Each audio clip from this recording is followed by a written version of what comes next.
Hello folks, Lone Adventurer here. Thank you very much for stumbling your way upon my channel and joining me for a new instalment in my Courier repackaged edition series. This is part 3. You might want to start from part 1. There'll be a link up in the corner of the screen right about now, and there'll be a link down in the description below along to part 2 and to where you can get yourself a copy of the game if you're so inclined. Before I go any further, let me ask you to consider subscribing to my channel if you want to see more adventures just like this one, and hitting the bell notification icon so you get alerted when I release new videos, which I do pretty consistently. And you know what, I'm going to do an additional bit of preamble here and just highlight how many games I have covered on the channel now. Down below you'll also find a link to a playlist called Start a New Playthrough, and that has part 1, I think, of every single playthrough I have ever done, so it's a good starting point if you want to check out something else. But we need to crack on with Courier today. We are not yet through an entire world round, I guess you would say.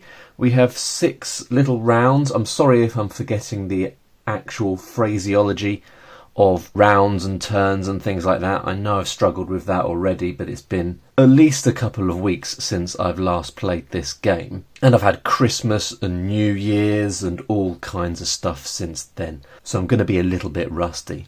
But this is going to be round 4 of a total of 6, and then when we've done that we will have an end of round turn of some kind. We'll get to that in a second.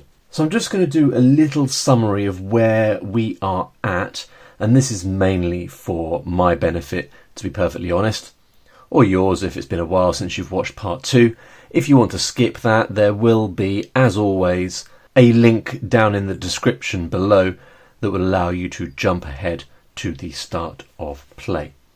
So we are playing Jack. We currently have 2 contracts going on. One is to go to S1. What does S stand for? Is that the Strand Institute? So the Strand Institute settlement is probably where we're heading first. And then the other one is quite a lengthy one, and that's going to the U, which I think is the unaligned, the U2 settlement all the way up there. So that's going to take quite a bit of progress across the map to get to it, but that's what we're aiming to do. What else have we got going on here? We've got a portable ladder, quite handy. It allows us to re-roll skill rolls. I'm not sure what that says. My writing is letting me down there. I'm going to check that when we get to the point, but that allows us to re-roll skill rolls. And we've also got a helper bot that gives us +1 in skill tests and fights. Vital that we remember that. And we've got a PDA buddy, which allows us to re-roll combat skill tests once per combat. So we've got lots of handy things that are going to help us in skill tests and combat, if only I were to remember those things. We've got 2 fame. We're aiming for 5 in order to successfully complete the game. So it's quite a short game. I would say ordinarily 5 would only be used if you were looking to do some kind of speedy little game, but given the fact that you have to have the whole map going on, I mean 5 isn't going to be enough in order to get that map really racing and adapting and changing over time. So probably I would say playing to 10 fame ordinarily is a good base starting point for the game. But we're going to get into it now. We are going to start. We are at the beginning of a new day. We are in this location here, and we're going to push on up there, I think. Oh, we could go via the farmstead and try and earn a little money. Do we want to do that? No, we're going to skip that, and we're just going to move on up here. So we're doing a reveal and travel, so that is going to use one of our exhaustion points. And we're going to be exploring a new location. So let's find out what type of location we have got here. You can see that you quickly fall into a rhythm. It is a new, unique location. This is our second unique location, I believe. So we need a D20 to find out what it is. 12. A free trade outpost. Oh ho ho, so we've got a new settlement, counting as independent. Right, I mean that's a lot of settlements. I'm tempted to re-roll that because I just don't like the idea of having all those settlements too close together, so I'm going to re-roll it. 14. A parking lot. Alright, that'll do. We'll have a parking lot, shall we? It is a size of 1 and a location type of ruins, and resting here provides 1 free finds roll. That's pretty cool. Not that we're going to be resting here today. Okay. So I have just marked that on difficulty 3 as all unique locations are, and I've made a little reference there, rest and get +1 free finds roll. And because it is a unique location, we get 1 fame. So we are 1 closer to completing our little mini game that we are playing here. Alright, so that's that really. We need to do a travel encounter roll to see if we have an encounter moving into this parking lot. 4 means that we do, and so that means we need to have an event, a ruins encounter event. So we're going to roll a d12. What have we found in the parking lot? An underground storage bunker. And we're going to have a combat encounter here. That did not go well last time. What enemy type have we got?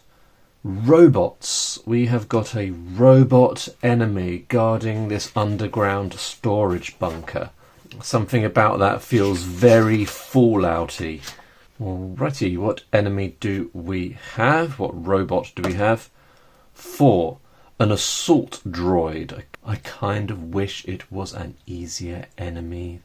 That sounds a bit risky to me.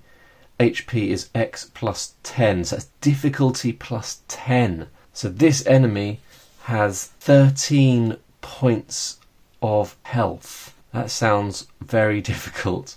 Fight of 13, and it does D8 +3 harm. Oh, and it's also got protection like the last one. And it's fast, but we get 3 fines. Brutal. It's just another very tricky enemy. But maybe we'll be lucky. Maybe it'll work out. We get 3 fines as rewards, and that's a pretty big deal. So fast, unfortunately, means that our enemy is going to go first. So we're going to roll D20. And we're trying to roll, or we're hoping, that the assault droid will not roll 13 or less, because that will be a success. 7. That means it has hit me, and it's going to do 1d8 plus X damage. 1d8 plus 3. This could be awful news for Jack. 5, 6, 7, 8 points of damage. Ooh, right, are we absorbing any of that? We've got a jumpsuit, which is providing us with 1d4 protection. Alright. 4. It's absorbing 4, which means we're taking 4 points of damage. That could have been a lot worse. So that's taking us down to 7 points of health. And now I've got to ask myself, are we going to be able to do 13 points of damage to this robot? And I think the answer probably is it's quite unlikely. So this is another enemy that I think we're going to have to just run away from. Cody commented on one of the previous videos, the designer Cody Barr commented, and said that very early on in a game of Courier you have to do a lot of running away because your character isn't quite up to the challenge of doing these fights yet. And I think that's fine. I don't really mind running away in combat. Hopefully we will succeed, because we do have to do some kind of roll, I believe, in order to get away. But I also wonder whether maybe there's a way in a game like this where early on, when you are near your starting location, you end up encountering enemies that are a little bit easier.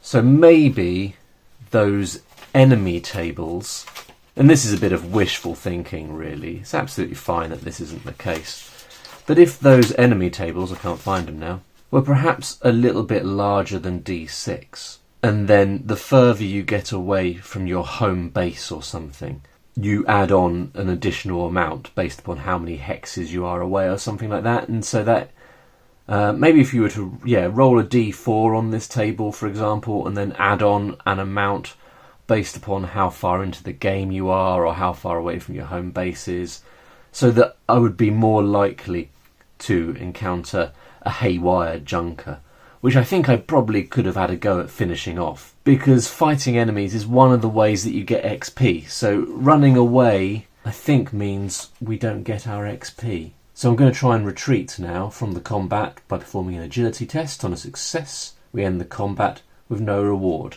On a failure, pretty bad news. So our agility is 11, so we're trying to roll 11 or under. So I'm just looking at the helper bot. +1 in skill tests and fights is what I've written. I'm just going to have a look at the actual table. Yeah, this is +1 to all skill tests and fights. But this is a roll under system, so we don't want to add 1 on. That would make it worse, right? So I guess you're adding 1 onto the number that you are trying to roll at or under. So instead of 11, we're aiming for 12. 2. Well, either way, that's a success. So we were able to retreat from the combat with our tail between our legs. And we're going to carry on, and we're going to go into settlement S1. That takes an exhaustion, and this is where we are ending one of our contracts. So for our final action, we're going to perform a settlement phase and do the various things that we can do in a settlement, including completing that contract. So we're going to deliver our contract. This was from I1, from the Independence to the Strand Institute, and we're getting a reward of 7 scrap. We had not increased our cargo capacity when we took on that second contract there, so not our capacity, rather, the amount we currently have. So we should have a total of 5 cargo. We're delivering this one, so it's going to be going down to 3, and we're getting 7 scrap as a reward, so we're going up to 17 scrap. And then we're going to gain +1 reputation with the faction that gave the contract and the target. So we're gaining +1 reputation with the Independence and the other one, the Strand Institute. Then that contract is done, and I think we're going to gain some additional contracts here. So let's get to creating a contract. Now, you don't have to accept the contracts. So filling it in on here as you go doesn't mean you have to accept it, but I think I'm probably going to be accepting contracts anyway, because I can't really think of many reasons why you wouldn't, certainly not in the situation where I find myself now. So our starting location is going to be where we are at, and that is that S1, contract size. So for that we are rolling a D12. 6 gives us a 3 cargo contract. That's good news, because that is our max at the moment. So we can't take on any more contracts. Where are we going? So distance, 5, 3+. So it's got to be at least 3 away. We could do that. We've got to also roll for faction target, so that's going to make a difference. 9, nearest. Okay, 1, 2, 3. So we could, I was going to make it the one that we are going to, but we can't do that. I would say it's either going to be this one here, this independent one, or the unaligned back where we came from. And they're both the same distance away, so I would say I can choose. I'm going to choose this one here. So it's going to be back over to I1. When you take a new contract, I think you need to age out existing contracts. So that contract is going to get a bit older. Oh, and we need a reward, don't we? So what's the reward for this contract going to be? 6 cargo size plus distance in scrap. So that's 3, 4, 5, 6. So this would give us 6 scrap. So that is quite close. So we could continue on there, or we could push on up, which maybe is possibly so far away that it's outside the scope of this video. As much as I could do with having a nice 13-point scrap boost, maybe if we go over here, we can reveal this area a little bit more. We could possibly take on a mission once we get to that settlement, because we haven't done missions yet. That's probably what we're going to do. But I also need to remember to gain XP for completing that contract. Yeah, so it's equal to the amount of cargo you just delivered. So we delivered 2, so we are getting 2 XP, taking us up to 4. Still not much, so I don't think it's really worth looking into how we can spend that yet. What else can we do in the settlement? We could sell some stuff, but I don't really feel like selling my stuff. I don't really feel like getting a new companion. Probably we should get some medical aid, which does mean spending some of my precious scrap, but I don't think I can go out into the world being as unwell as I currently am. So let's go for 3, take us down to 14 scrap, and that will take us up to 11 HP. But of course we're about to rest, so that is okay. And that is the end of this turn. So we are going to rest, which would mean we recover another HP, taking up to our max. Regain our exhaustion. Then we're going to progress the world timer on to 5 and start a new round. And we're going to do what I said. We're going to go down this way, reveal a little bit more of this part of the map. So we're going to move down into this area here, and we need to find out what is there. So we're going to roll our D12. 5 means it is vegetation. 2 means it's just 1. And 1 means that it's difficulty level 0. Good news, it means if we get ourselves into a skill test situation here, that we will actually possibly be able to do it. Then we need to find out if we're going to have an encounter here, so we're going to roll our D6. 1 means no, it's only on a 4+ that we have an encounter. So that move cost us 1. Then we're going to go over here, so we're going to repeat the process. 4. More vegetation. How big? 11. It's a big one. 11 gives us 4 hexes worth of vegetation. And the difficulty level is 9. Difficulty level 2. Could have been worse. Could have been 3. Kind of wish that it was 1. But them's the way it goes. So that's this one we're moving into. Vegetation. Difficulty level 2. But it's going to be a total of 4 hexes. So I think there's rules for this, but it makes sense to me that it'd be that one, and then one other one also connected. I think I'm going to move it over that way. They're all difficulty level 2. Lots of vegetation. So yeah, that move costs us 1 exhaustion. Are we going to have an encounter here? 2. An event rather. No, that means we don't. So that is the end of that. And then we're moving into the settlement, which is costing us 1 more exhaustion. And that is the end of that round. That was quite quick, wasn't it? I think that's the way it can go sometimes. I'm going to put another little marker in there for the resting and end of term stuff. End of term? End of turn. Right, so we rest, we gain 1 HP, but we're on max. Probably I didn't have to boost myself all the way up to 11. But never mind. Then, if the world timer has reached 6 or higher, we do that. Otherwise, we move it on. So that is going to 6. And then we are regaining our exhaustion, and we're starting a new round. And we are in a settlement. So we can do the settlement actions, including completing contracts. And we have got a contract we can complete.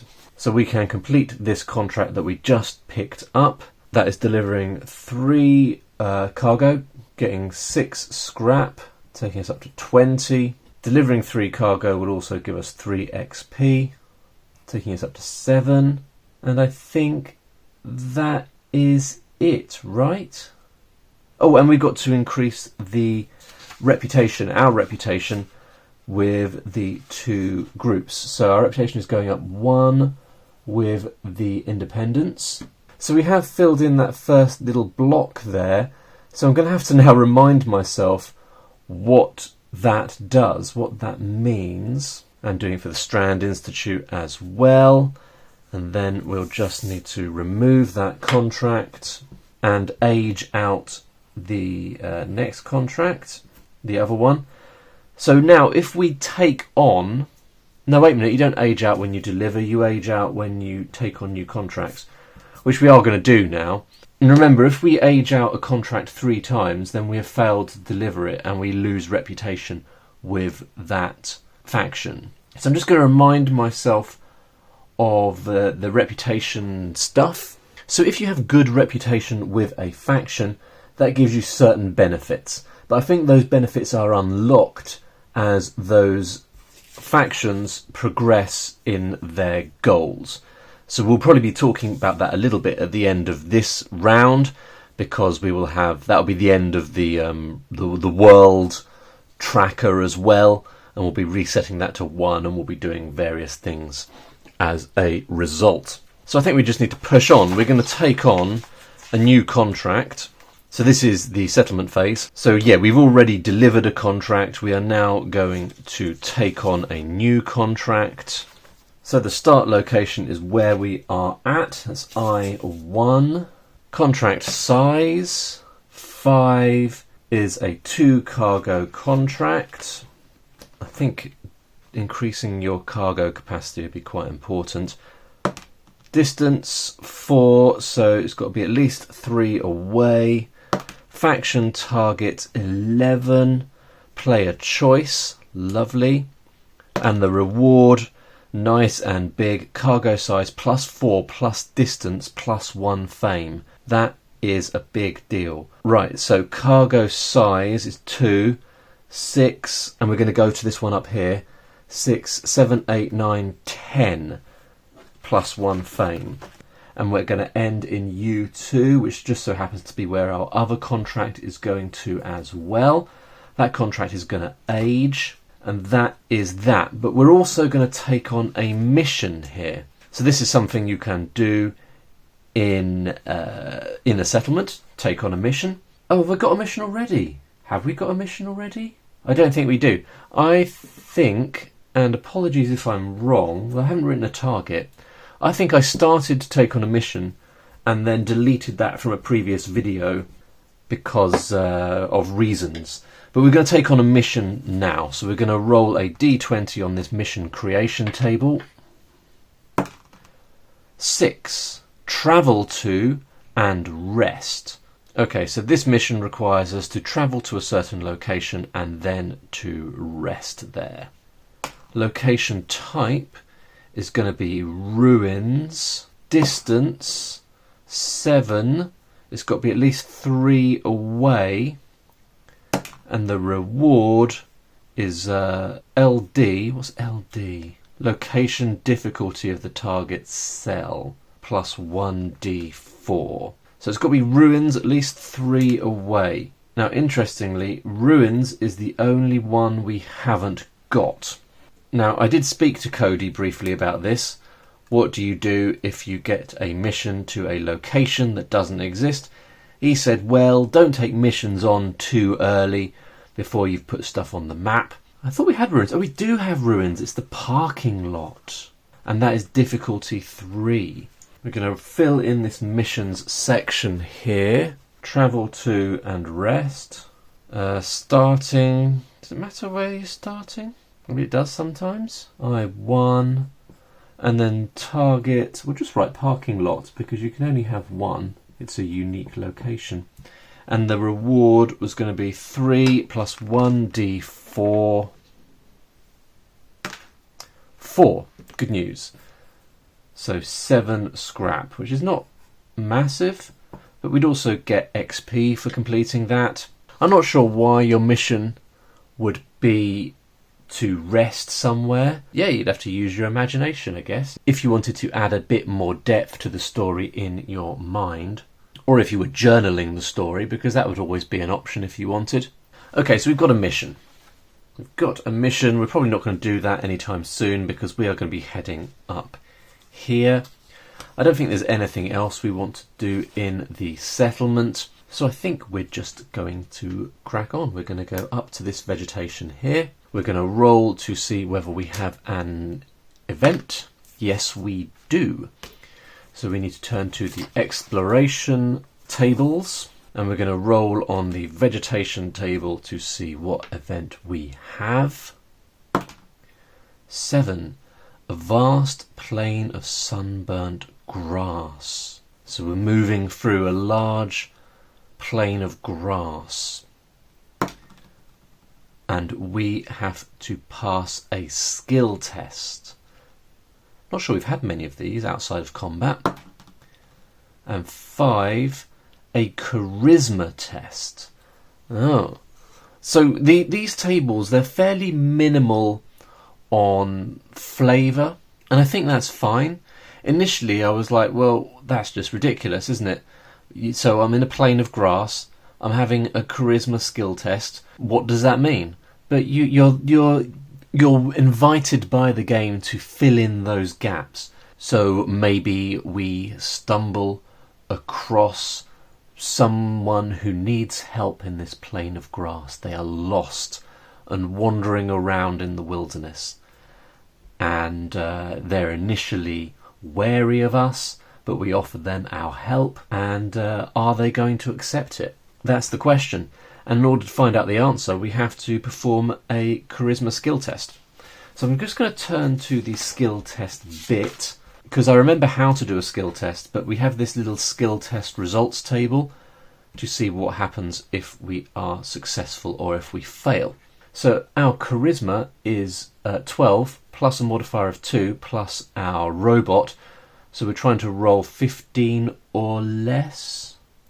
That's what we're doing. 5. So that is a success. We have passed our skill test. Still need that because we need to roll on the results table. 4. That means roll twice. So we get 2 things. 1 is a find. And 4, but you can only roll twice. You can't multiply those up. We're still rolling 4s. So we're getting a find and a thing. Cool, so we convinced this person to help us. We provided some kind of aid of some kind, and as a result they gave us a reward, and we're going to roll on those tables to find out what the reward is. But we also, for passing the skill test, get some XP, and that is going to be the location's difficulty level plus 1. Difficulty level is 2, plus 1 is 3, so we're getting 3 XP, so that's pretty sweet actually. It's taking us up to 10 XP, and then we're going to turn to the goodies tables and see what we get. And I think it was a find and a thing, wasn't it? So the finds table actually rolls on and gives you additional stuff. So we'll do the thing first because that's a bit more straightforward.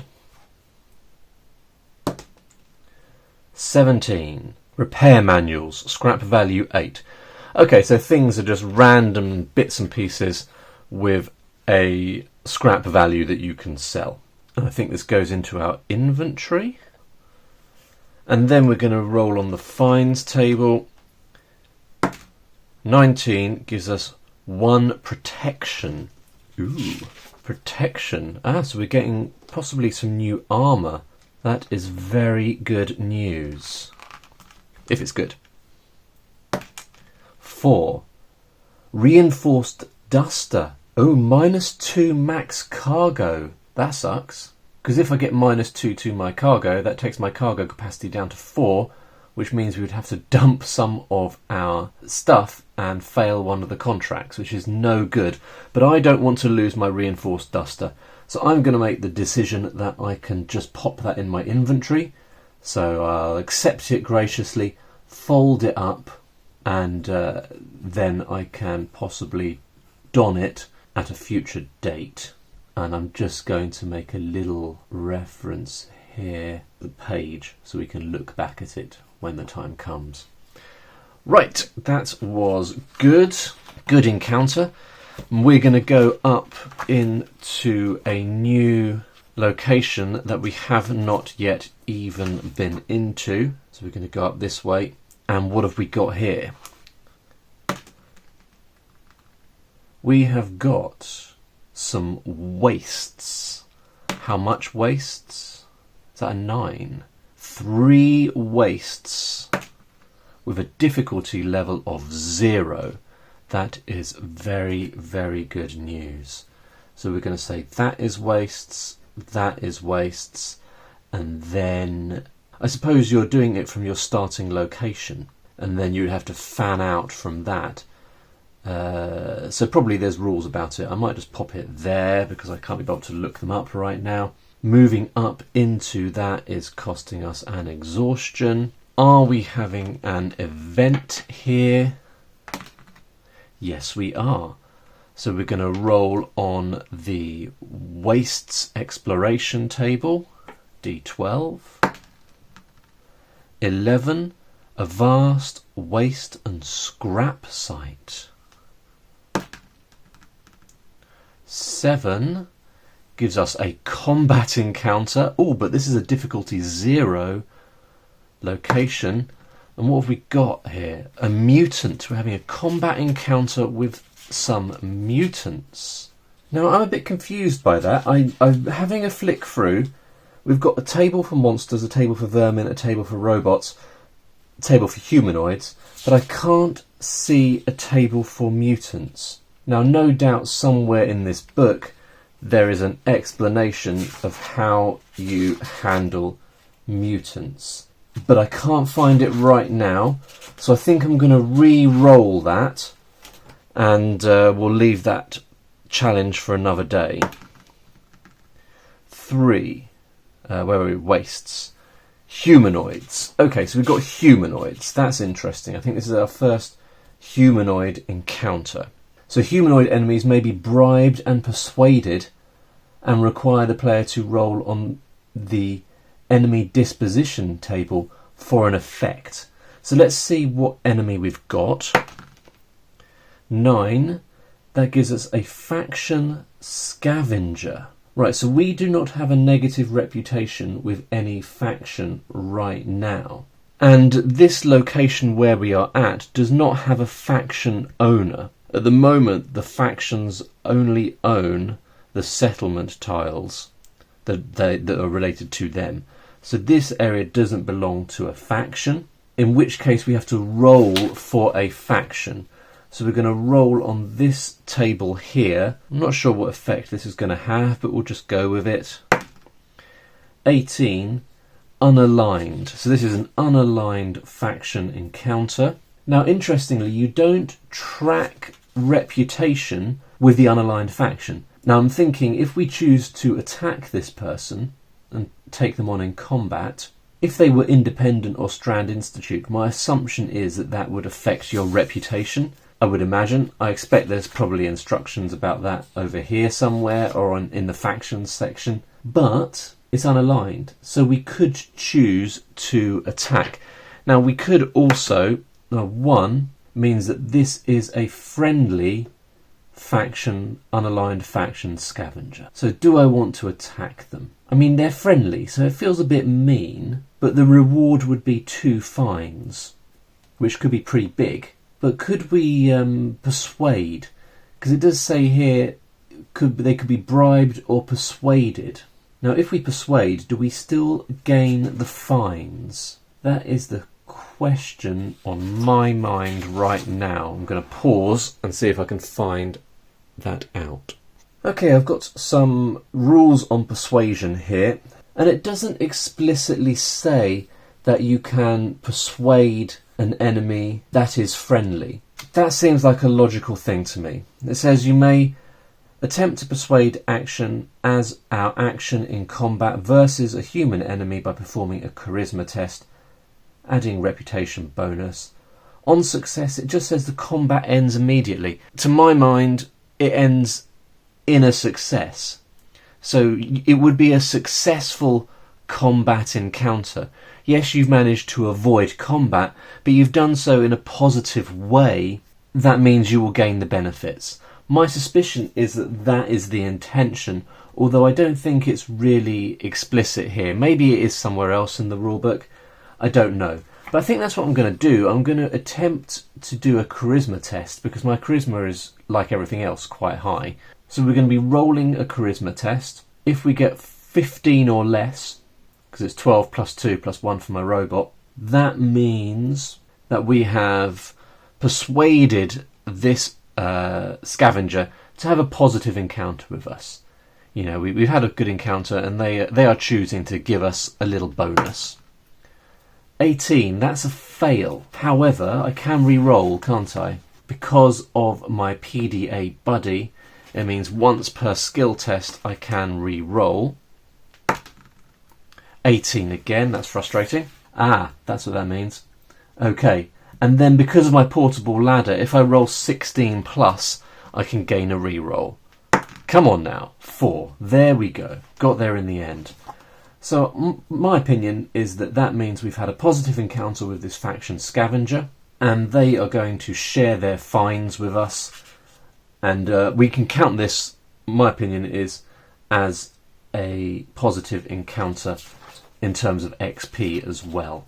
So how much XP do we gain? Combat rewards XP for a successful sneak, bribe or persuade, equal to the difficulty level plus 1 of the location. Well, we're on 0, so we at least get 1. Better than nothing. And we're going to get 2 finds. So the first find is 1 thing. And the second find is 1 protection. Let's have something different. 9 to loot. Cool. 17 on the loot is chems. Roll on the chems table. I don't think I've had chems before. We've got a whole new table here for chems. So D6. 4. Strong and steady. This goes in our items. Deal plus 1d4 harm. Take 1 harm. 2 charges. Cost 5. Alright, so I guess we can use this while we are in combat encounters. I've tried to write it in there, but the space is a little bit too small. Strong and steady. Maybe I should have written that that's a chem as well, so I know where to refer to. We'll add that in. So that's a chem, and we've got 2 charges on that. That's pretty cool. What is the other bit of loot we're going to get? Reroll that, it was on the edge. 17, I don't want a chem again, let's have something different, just for the scrap.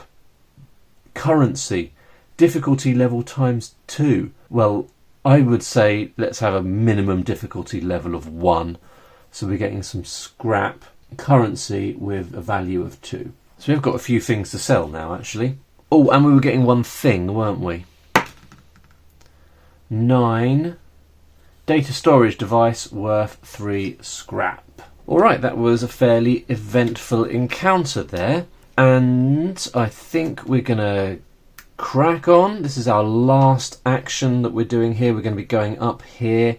Let's find out what that is. Should be rolling a d12. 9. Wastes. How many wastes? 4 wastes. Pretty big. Difficulty 1. Okay, alright. So actually we've got this area here of lower level difficulty. So that was going to be, this is our wastes here with difficulty 1. And we'll put another one there, another one there, and then one there. And we need to do, was it 4? Oh, it is 4, so that's it. We've got this lower level difficulty area here. And just thinking back to what I was saying, maybe an easy way to do it would be to say the starting settlement, which for us was this one here, maybe every single hex around it is difficulty level 0 or 1. So you know you have this easier area around your starting location where enemies aren't going to completely batter you straight away. That could be interesting. We're just going to roll to see whether we have an encounter. No, we don't. So that is the end of the turn. We don't need to rest because, well, we do need to rest to regain our exhaustion, but we don't need to rest to regain HP because our HP is max. Now, end of the round. If the world timer has reached 6 or higher, do the following. Reveal a new world event. So this is the world event table. It's a D20. Let's re-roll that. That's a bit on the wonk. 8. 8 gives us cargo shortage. Recent political turmoil has prevented new contracts for couriers. No new contracts are generated until the next world event. So we're going to have to rely on other methods for gaining scrap and XP. So I need to make a note of that, really, don't I? If I put it up here next to the world timer. Alright, that's pretty rough. Then we're going to roll 1d6 onto the map and add a new faction settlement. Well, here we go. Right, well, it was down there, so we could add it right at the bottom. I might move it over one that way. So we're going to roll on this faction encounters table here to establish which faction we are getting, which new settlement faction we are getting. Wasteland Coalition. We have got a Wasteland Coalition settlement already, although we haven't gone anywhere near it. So this is the second Wasteland Coalition settlement. How do we decide what difficulty it is? I don't know. Certainly doesn't say there. I mean, all the starting settlements... Oh, it said using the starting settlement rules, and all the starting settlements are a difficulty of 3. So that is that.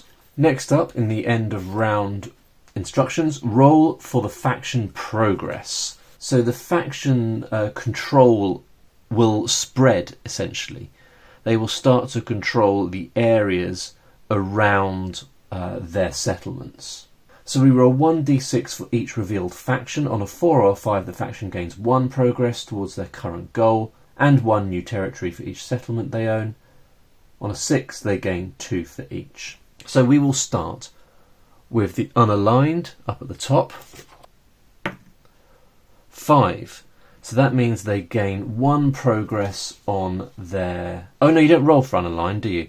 So we'll say we're doing the Wasteland Coalition. So they're gaining 1 progress towards their goal, which is to raise taxes. What that means mechanically is explained, but we haven't really gone over that yet. Doesn't really matter at this stage. And they're gaining 1 the location as well. And this is the little instructions about how that happens. So I guess you start there, and then you always work out that way. Okay, so yeah, we roll for it, basically. So 4 means we go down this way in the hex. So for this settlement here, that is off the map, so we'll go up here. So the Wasteland Coalition now controls this area. And so, for example, if you had a negative reputation with them, if you were to go into there, it would affect you in certain ways. And then the Wasteland Coalition control this hex as well. Then we're going to roll for the independence. 4, that means that they are also going to increase by 1, I think, wasn't it? So the independents, they are 1 progress towards their target of establishing trade routes. Then we're going to roll to see which hex they control. So 6 means it's this one here. So that is now under independent control. I think that's the only independent we've got, isn't it? Then we've got the Strand Institute. They are also progressing 1 on their goal, which is just to connect mysteriously. And then we're going to roll to see which hex they gain control of, and it's this one here. Did we have another Strand Institute? It's this one, isn't it? This farmstead was Strand Institute. So that also, 1, they're going to gain this one here. And is that it? No, Raiders. No, that was Raiders, that one, wasn't it? Right, I remember now, it's the R up at the top. The S is because it's a settlement. The R up at the top is because it's raiders. Yeah, so raiders, are they going to do an increase? No, they're not. And I think that might be it. Did I do the independents? I did, didn't I? So yeah, that's all of that done.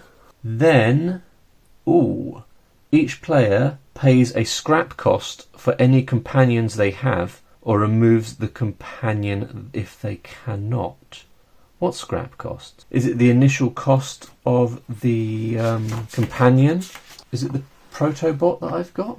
Helperbot. Helperbot has a cost of 5. Does that mean I have to pay 5? Yes, it does. Oh, that's expensive, isn't it? So if I want to keep it, I have to pay 5. And that seems fair enough, actually, because it's been quite handy to have. So I'm going to hold on to my Helperbot. And that's it for the end of the round, really. I think we reset the world timer to 1, and then we are done. And I think I'm probably done with this video as well.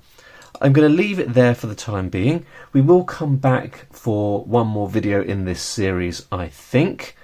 I'm not sure we're going to get through another whole round of the world timer.